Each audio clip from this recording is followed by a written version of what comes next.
Yes, on the late afternoon train. But you should have said. We could have met then if it was more convenient for you. You wouldn't have had to stay the night. I shook my head. Today is fine, Miss Bancroft. I just didn't want to leave it to chance in the morning, that's all. The trains from London can still be quite unreliable. It is dreadful, isn't it? She said. Do you think things will ever get back to normal? Someday, yes. When?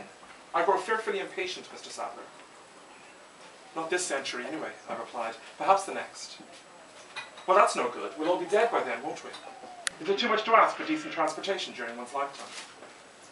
She smiled and looked away for a moment, out towards the street, where a delegation of school children was marching past in military formation. Was it awful?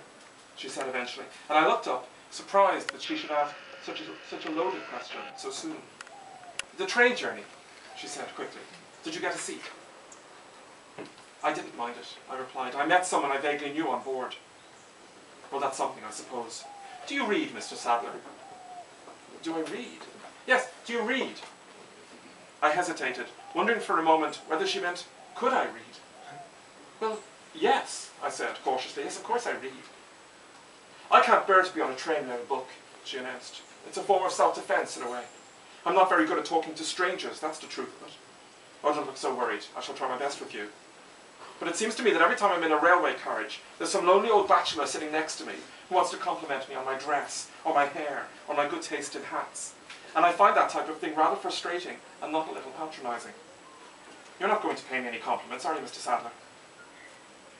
I hadn't planned on it, I said. I don't know much about ladies' dresses, or their hair, or their hats. She stared at me, and her lips parted, and she offered what might have been the distant relation of a smile. She reached for her bag and removed a cigarette case, plucked one out, and offered a second to me. I was going to accept, but changed my mind at the last minute, and shook my head. You don't smoke? She asked, appalled. I do.